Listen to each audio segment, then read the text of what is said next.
Carro alegórico, ser ou não ser, para o enredo Chico Pires, 4 séculos de glória da Escola de Samba, Estação Primeira da Dinamarca. Carro alegórico, como dizia Eurídice, é melhor na cama com Orfeu do que na cama com Morfeu. Do enredo Tom e Vinícius, glórias da nação brasileira, da Escola de Samba, Mocidade Independente, do meu padim Padre Cícero. E aqui, as fantasias de vários carnavais da Escola de Samba, União da Ilha da Utopia, da obra imortal do carnavalesco Boris Estrabão, expulso da Liga das Escolas de Samba por mau comportamento. Como Boris Estrabão não ganhou nunca um carnaval, como o carnaval é o grande musical brasileiro e como o carnavalesco é o seu artista criador, a Arte do Artista vai entrevistar um campeão. Vamos entrevistar hoje o carnavalesco Leandro Vieira, campeão do carnaval. Plástica, pânica, cênica, cônica, cúbica, toda arte esdrúxula. Eu amanheço. Poética, apócrifa.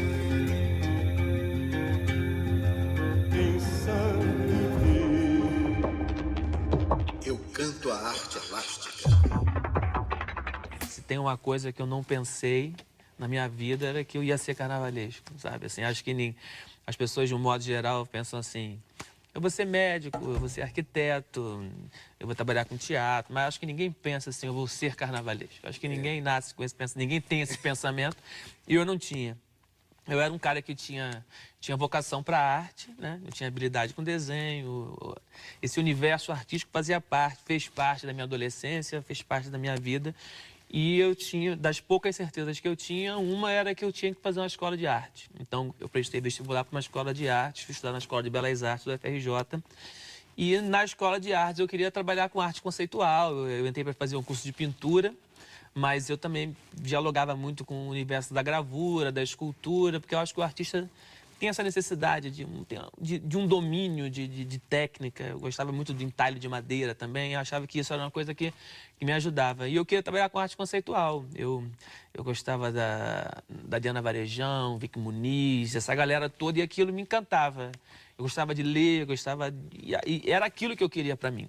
E a Escola de Belas Artes, ela tem um histórico de diálogo com o carnaval, por causa do Fernando Pamplona. Pamplona foi diretor muito tempo da Isso, o Escola de ateliê Belas de Artes. pintura da Escola de Belas Artes, ele é carinhosamente apelidado pelos estudantes como Pamplonão.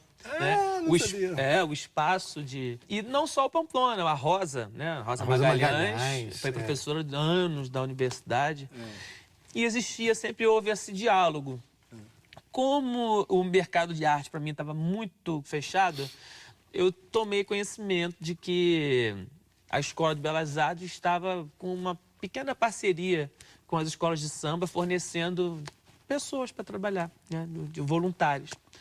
E aquilo foi uma porta que abriu. E aí conheci aquele universo, comecei trabalhando num barracão ali no bastidor, passei a figurinista e fui trabalhando. Em um determinado momento, eu recebi o convite para poder fazer o Carnaval da Caprichosa de Pilares, uma escola maravilhosa, uma escola fantástica, mas que na última década está numa entre-safra, né, ali no grupo de acesso. Eu tenho para Caprichosas. Tá ali no grupo de acesso e me convidaram. Uma situação financeira muito difícil, porque a escola estava numa situação braba mesmo, assim, e resolveram apostar, tipo assim, vamos apostar nesse garoto aí. E aí eu topei o convite, não fizemos um desfile campeão, né, mas fizemos um desfile de uma repercussão bacana. E o desfile que eu fiz, ele meio que projetou a escola e projetou meu nome. Com a projeção do meu nome, alguém da Mangueira me olhou e me convidou para poder fazer uma estreia numa escola do tamanho da Mangueira no meu segundo carnaval, né? Eu cheguei na Mangueira com um carnaval, mas é o meu primeiro carnaval. Exatamente. Do grupo especial. E surpreendido com o campeonato, né? Você marcou o gol mais rápido da história das Copas do Mundo. Antes da gente continuar, eu queria... Onde que você me sugere aqui a gente fazer o nosso carnaval? Porque Aqui você vê que aqui tem várias alegorias. Sim. Vamos dizer que a gente criará aqui hoje uma anti-escola.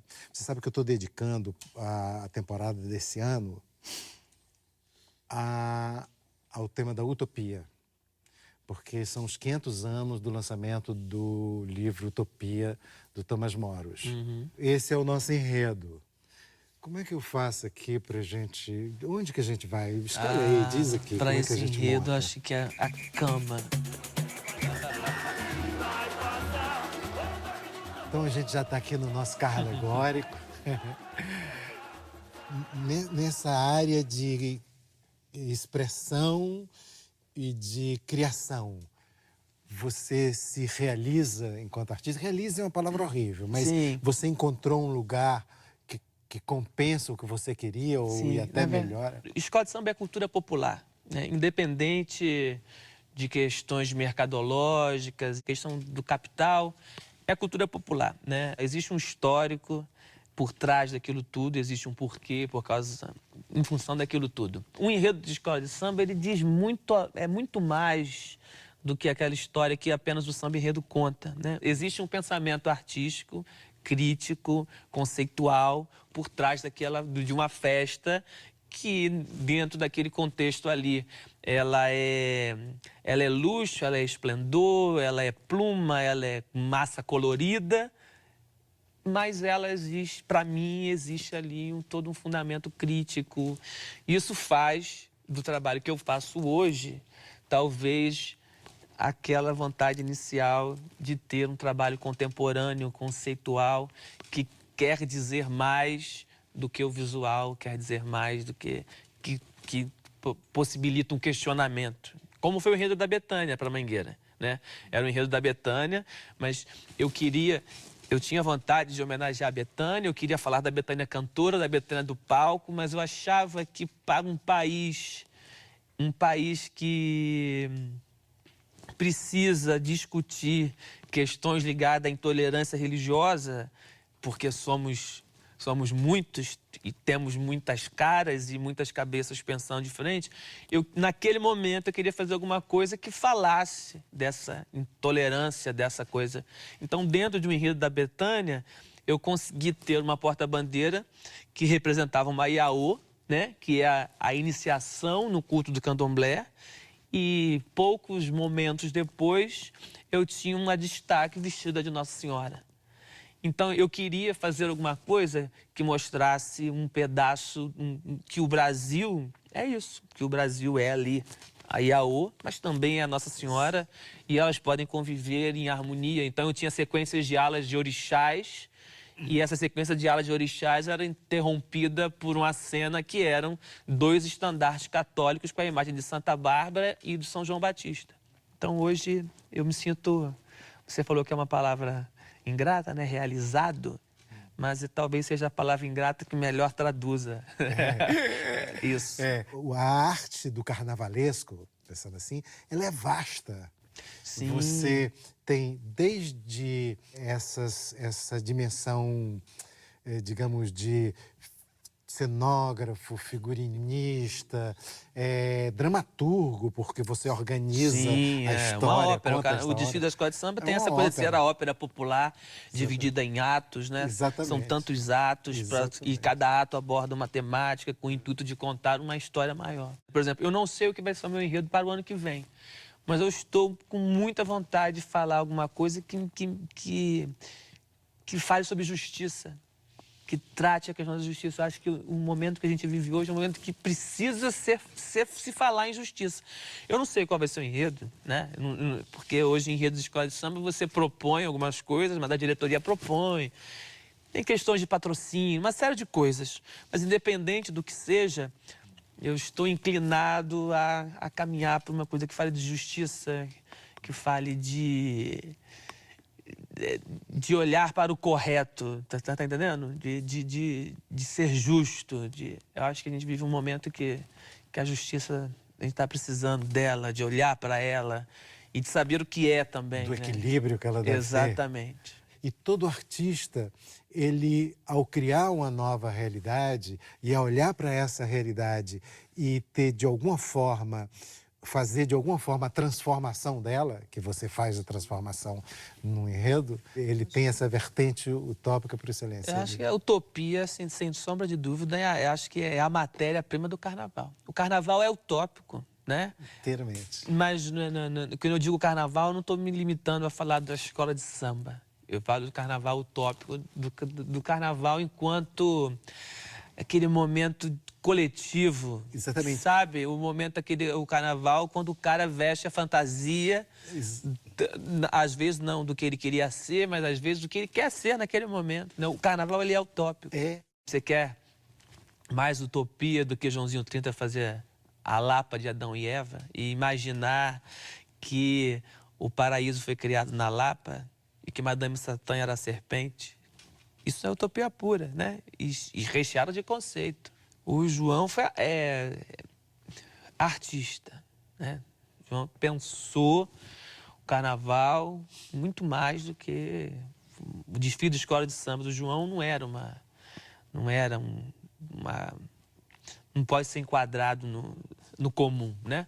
Quando o João pega ali, faz aquele ratos, urubus, larga a minha fantasia, no meio de um carnaval, tradicionalmente, que é luxo, que é cor, que é massa, e aí ele vê que aquela abertura esfarrapada, marrom, suja. Quer dizer, aquilo é muita arte, né? Não é?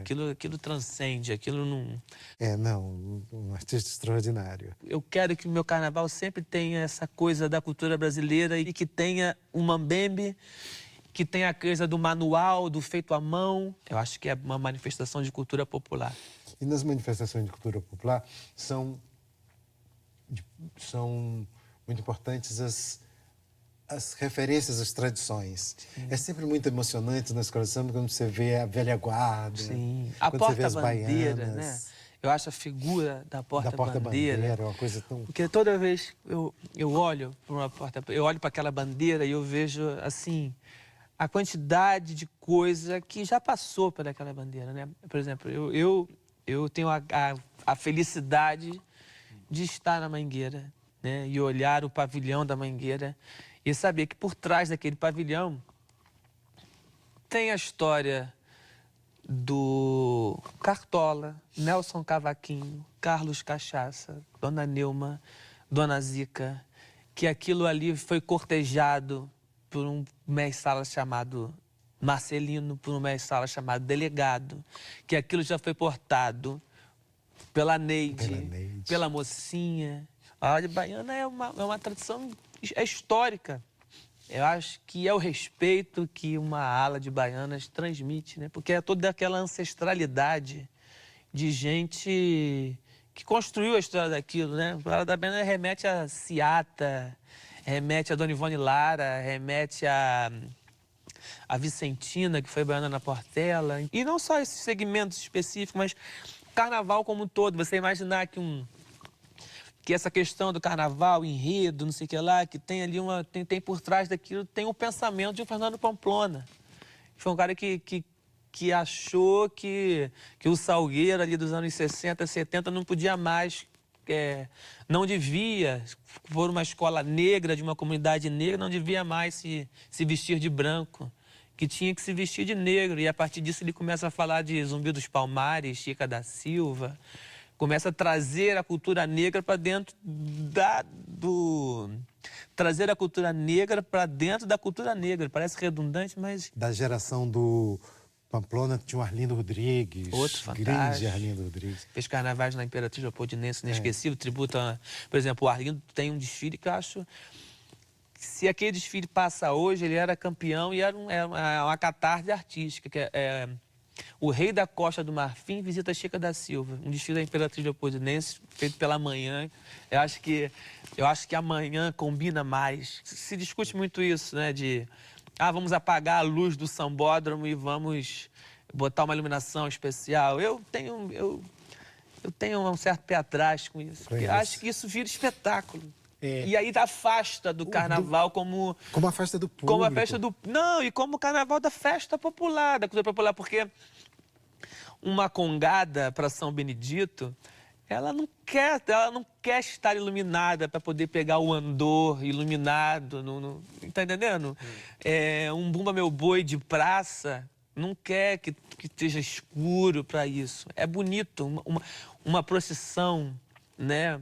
Você imagina se a festa do Círio de Nazaré, que é a manifestação cultural, fosse à noite iluminada, né? Será que as rosas que enfeitam a Berlinda não são mais bonitas iluminadas pelo sol, não?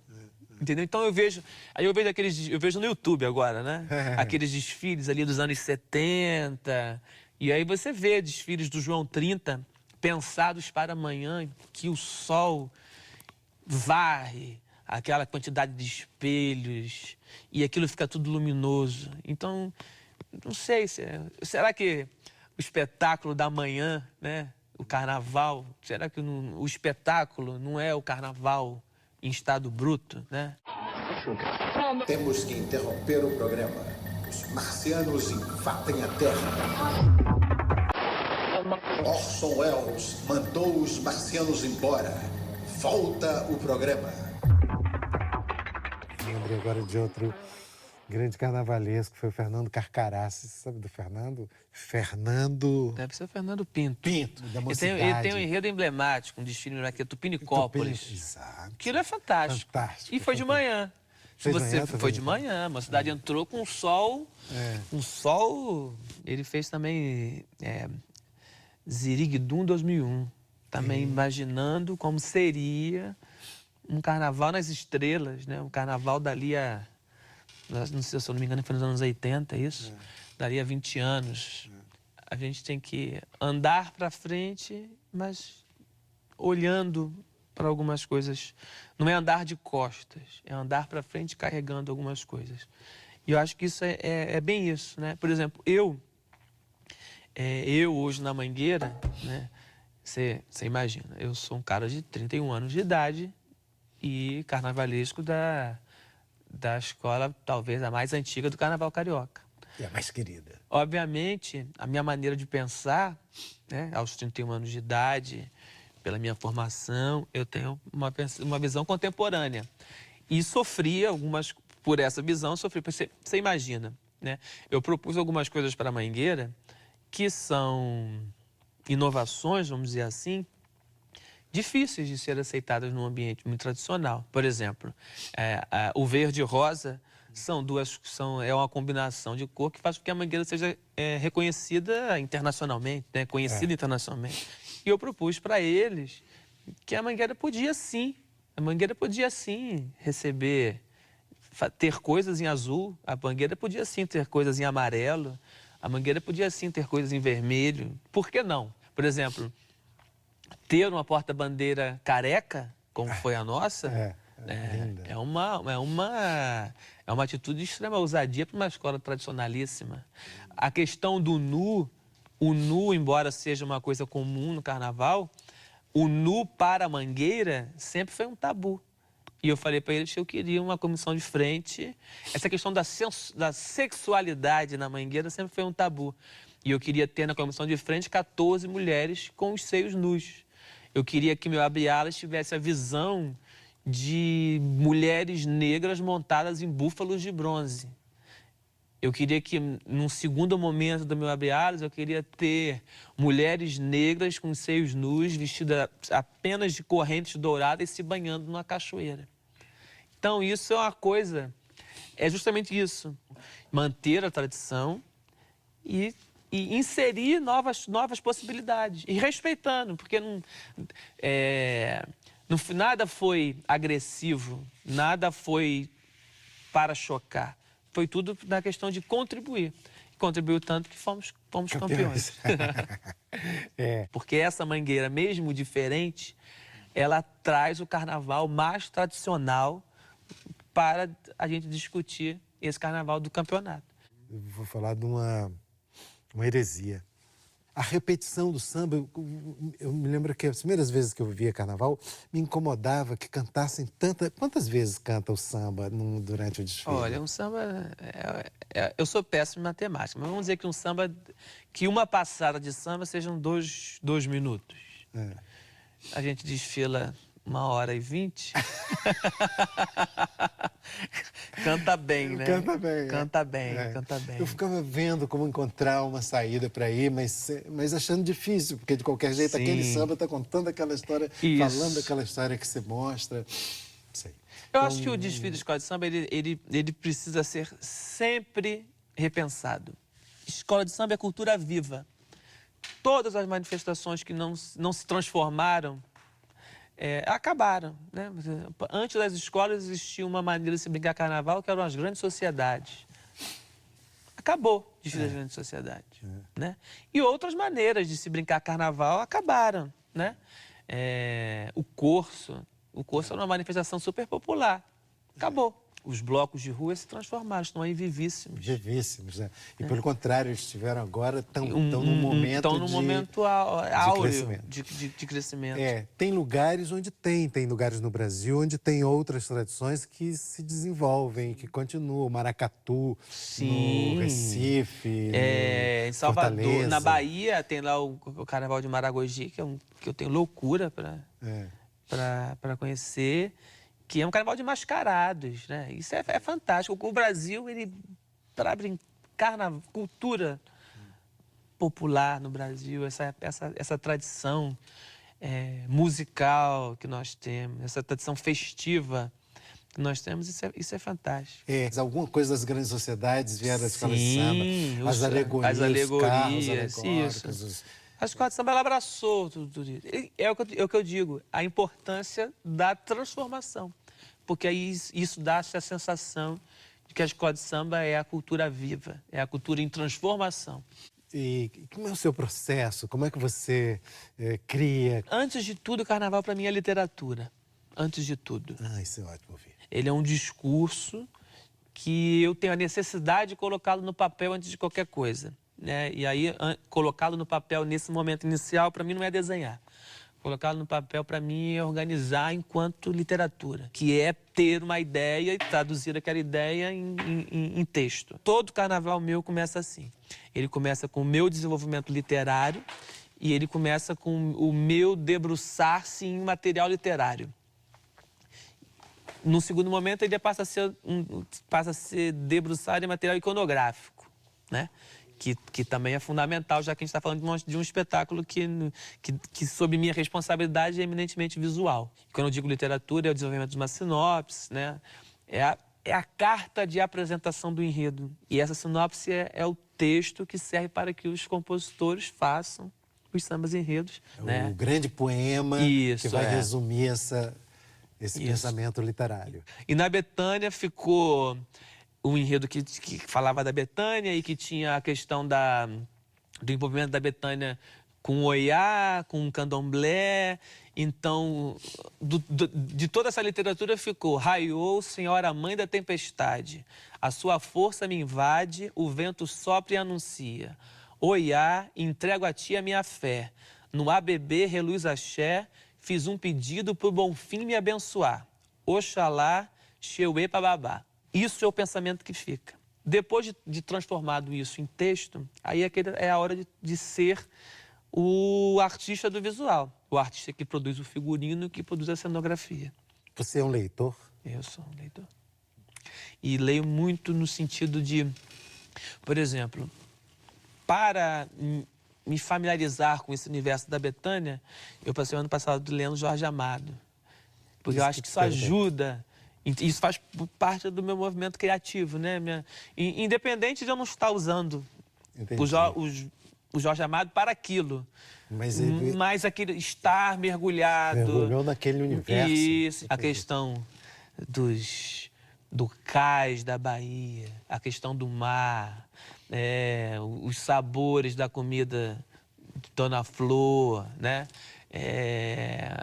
A questão do perfume, da Agreste, da Tieta, isso tudo colabora, isso tudo está envolvido. Você já está preparando uma bibliografia para o seu próximo carnaval? Já. Quem que você vai ler? Eu estou na dependência da questão do enredo, mas eu estou lendo A Alma Encantadora das Ruas, do João do Rio. Ele é ótimo.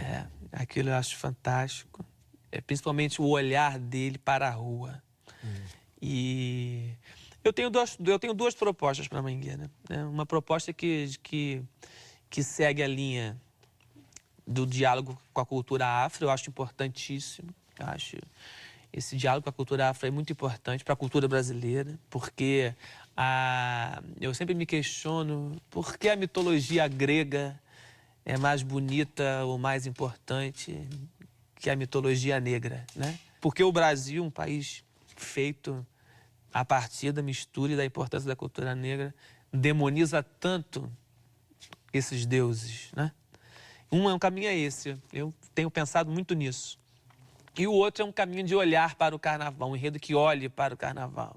Esse ano a Mangueira, ela me possibilitou uma cena linda, que atrás da Mangueira, atrás do último carro, as arquibancadas, as frisas desceram e foram atrás da Mangueira.